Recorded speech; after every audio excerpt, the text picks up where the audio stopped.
The subcompact crossover market is heating up, so it only makes sense that a global car maker like Ford would enter it with a bang. Well, today we're looking at one of their vehicles that has a turbocharged engine as an option, all-wheel drive, and looks that'll make you stand up and take notice. Yep, it's the 2018 Ford EcoSport. The model we're looking at today is the 2018 Titanium 4-Wheel Drive Edition. This one comes loaded with extras and even has wheels that look like snowflakes. The Ford EcoSport starts at just over $18,000. This one, yeah, it's loaded. You're looking at $27,000 and change. That's a lot of money for a very little car. Let's get started with what's under here. But before I open it, I have to tell you, the turbo engine, that's actually the entry-level engine, you see. It has 1 liter and 123 horsepower. This one is bigger and better. What we have here is a 2-liter inline-4. It puts out 166 horsepower and 149 pound-feet of torque. It is connected through a 6-speed automatic transmission that does have a sport mode, and because this is optioned with all-wheel drive, it has what Ford calls their 4-wheel drive system. Yes, it's actually all-wheel drive. Brief aside on that, in the UK, they call 4-wheel drive and all-wheel drive, it's interchangeable. They both mean the same thing. In the US, they mean something different. However, Ford has called this 4-wheel drive, even though it's all-wheel drive, so I'm going to use their terminology. With this specific drivetrain, the EPA rates this at 23 miles to the gallon around town and 29 on the highway. Oh, and if you wanted to tow with this, it can actually tow up to 2,000 pounds, which I didn't bother to look it up, but I think that's class leading. This car is so small, it's almost like they lobbed 2 feet off the back. So, of course, it's going to suffer in storage capacity, as it does. This is 20 cubic feet, so they claim. Put the seats down and you get 50 cubic feet. Now, it does have a couple interesting things going on here. We have the world's smallest privacy screen. I think it also might be the world's flimsiest. And down here you get a privacy floor. It's a false floor for sticking a purse underneath it. Now, the initial Asian market versions of this car had a wheel on the back. This one doesn't. It gets a fix-a-flat down here. So in the second row, it is tight. Ford claims you can fit 5 in this vehicle. I think that's stretching it. Headroom, not a lot of it. You get these little indents for coat hangers if you're running to your restaurant job. And this seat is actually in the position I would drive in. So this is not a fake knee space. This is real world knee space. And there ain't a lot. I do, however, get an AC power socket down here, which is cool because this is a titanium model. I also get a 2-cup holder right there. Thankfully, I'm in the front today though.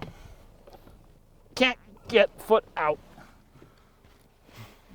So many car makers are trying to reinvent the wheel, especially when it comes to their subcompacts. They're like, everything needs to be in it and everything needs to be weird. Well, this car is surprisingly normal. I mean, we get a traditional PRND lever down here. I mean, it's like a lever like it was 10 years ago.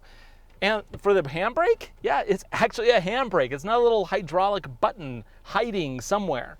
Now, that doesn't mean this isn't modern. You do get a push-button start on this titanium version. You also get cruise control. Now, granted, it's just regular cruise control, no adaptive cruise control, but, you know, I'll take it.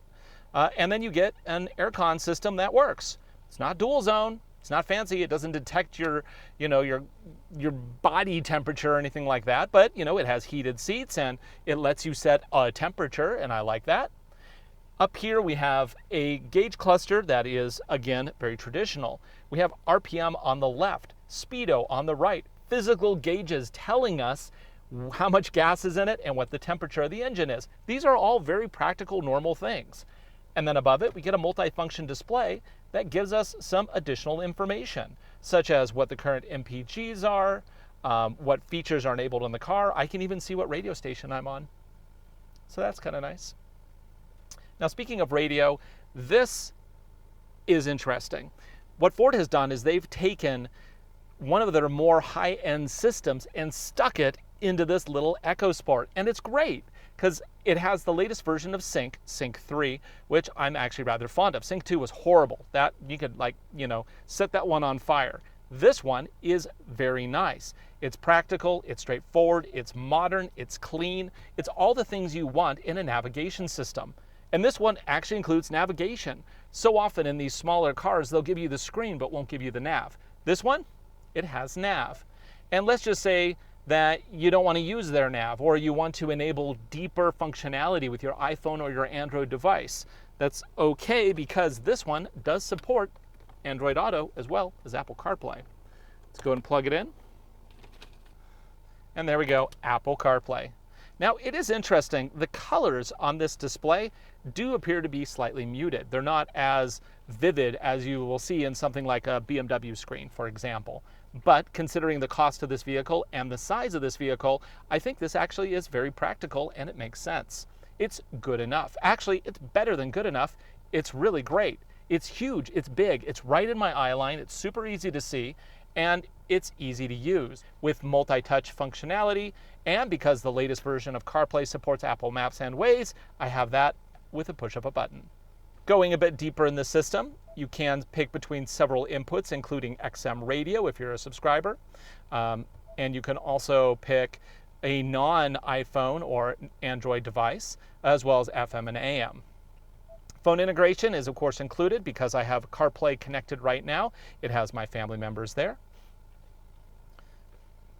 However, if I did not have CarPlay plugged in, when I click phone, it'll go to the add phone. Vehicle on your device and select it once it is found. And this gives me my Bluetooth hands-free. I'm not going to go through that because all cars are basically the same.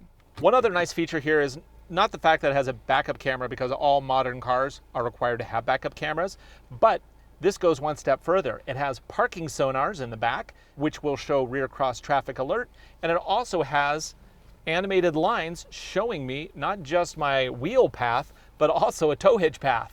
Because this thing can tow 2,000 pounds, which is a surprising amount for a vehicle this small. I mean, this vehicle weighs 3,500 pounds, and it can tow 2,000. That's kind of impressive. Okay, why don't you go ahead and walk around it so we can see. Whoa!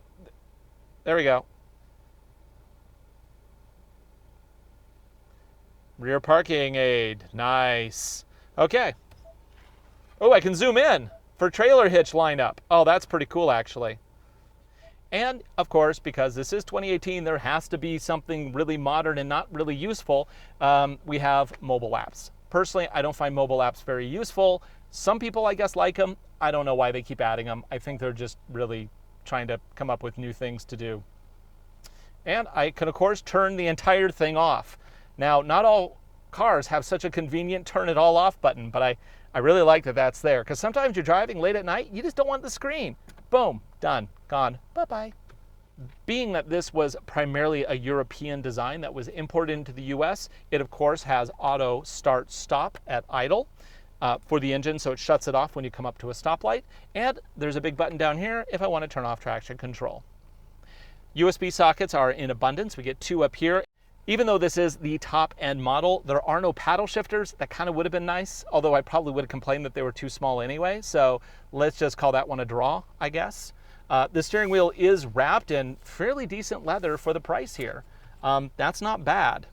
The seats also, I'm not sure if these are leather or pleather or what, but they're either a really high quality vinyl or a really low quality leather. Either way, they look really nice. They're perforated on the sides, and they have a pretty good, comfortable seating position. I would like it to be a little bit lower, but it's not because of headroom. I just prefer to sit a little lower in the car. So it's okay. You do get used to that. It also has power adjustments on the seat. Lots of them actually, forward, back. And then I also have a mechanical lumbar over here, which is interesting. Steering wheel, it telescopes as well as moves. These are all very good things. These things are more important in a smaller car like this because, you know, fit is everything. And especially in a smaller car, you want to make sure that you get into a comfortable driving position. One last feature I want to touch on. No, not that one. One last feature I want to touch on is the fact that this actually does have a sunroof. It's very small, but it's there. Overall, very nice feature set. It's practical, it makes sense, and it feels like a normal car, which is kind of weird that I'm saying this, but that's very unusual these days. So let's go ahead and take it out, but we're not just going to drive it on roads. This is basically a small all-wheel drive crossover. So what are we going to do with it? Well, we're going to take it for some light off-roading. And I say light because this doesn't have an off-road feature set. It doesn't even have hill descent control. It doesn't have a low-range gearbox. It doesn't have a traction control system designed for off-road situations. No, it's just a car. And sometimes those are the best vehicles to take off-roading. So we're gonna do that and see how well it does. So we are in a huge Northwest off-road playground. Okay, I'm gonna go ahead and start this off with a bang. Let's put it into sport mode, turn traction control off. Let's do a launch in 3, 2, 1. It's not exactly a rally car, but it will do. Okay, so the ground clearance on this EcoSport is 7.6 inches. But how are the approach and departure angles? Let's go ahead and dip down into a hole. No scratching. That's a good sign.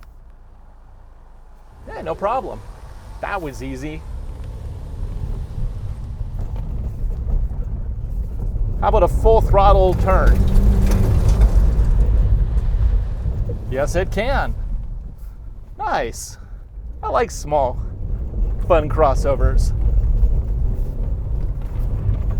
This vehicle is lacking in dedicated off-road features. It doesn't have a low-range gearbox. It doesn't even have a crawl mode. It doesn't even emulate a crawl mode. Most vehicles, also in the crossover section, at least have a hill descent control. This one, yeah, you got to use your foot. Oh, come on. Oh. I kind of eased into that a little much. Oh, okay. So, okay, right now I have traction control completely off and I am stuck. Okay, so let's go ahead. I'm gonna put traction control system back on and now I'm gonna ease out. Wow, traction control actually works. Who needs fancy gadgets? This works fine. Let's try some sand.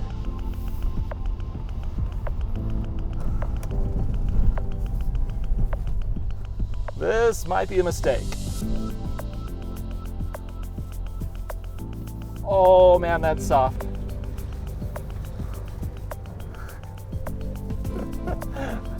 We do not have a tow rig with us.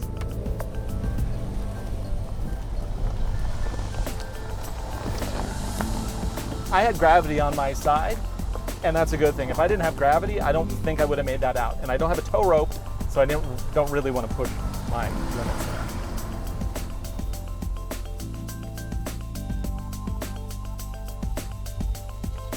Yeah, no problem. Starting to really respect the EcoSport. So capable. I love it. You know, sometimes you don't need a big fancy vehicle for off-roading. Sometimes you need something just small and fun. And that's what the EcoSport is. It's a small, fun crossover that you can pretty much take anywhere. Except there. Not going down there. I'm not taking it there. I cannot. Nope. I have to get home tonight. Nope. Not doing that one.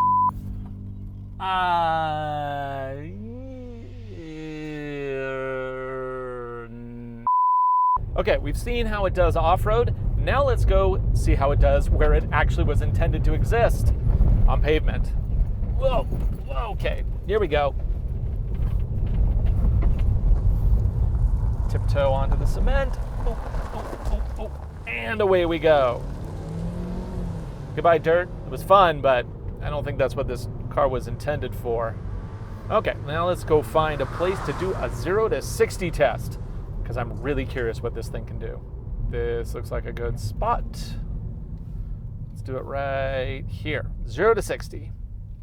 Okay, so first I'm going to put the car into sport mode. Really nothing else to do.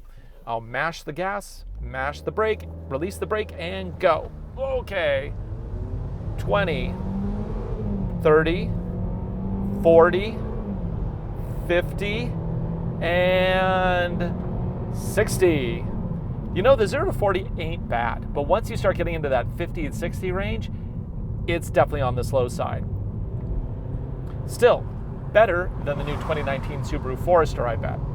Now, just because it's small doesn't mean that it's a lightweight. This thing weighs almost 3,400 pounds. That's just a couple hundred pounds less than a Ford Escape. Yeah, kind of porky for its size, isn't it?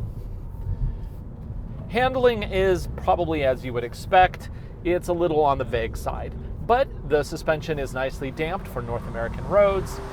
Now, partially because of the real high ground clearance, this has 7.6 inches, you're looking at a lot of body roll in the corners. I mean, we are just rolling around these corners here. Whoa, cornering! It's still kind of a fun car, and that's mostly because it is just so tiny and has ground clearance and all-wheel drive. It has all the things that I like. It's just a little lacking in power, and road feel could definitely be better, that's for sure. So honestly, sealed surfaces is where the Ford EcoSport truly belongs. It's not really designed for off-roading. If you're looking for something that's really small, has all-wheel drive, and enough oomph under the hood to actually be fairly enjoyable, the Ford EcoSport really isn't bad. It's just unfortunate that you have to call it the EcoSport when it's spelled EcoSport. I don't know what Ford's thinking, honestly. That's ridiculous. For Driving Sports TV, I'm Ryan Douthit. Thanks for watching. Be sure to subscribe for more great videos. Also, leave us a comment. Give us a thumbs up. Tell us what you think, because, at the end of the day, we make these videos for you.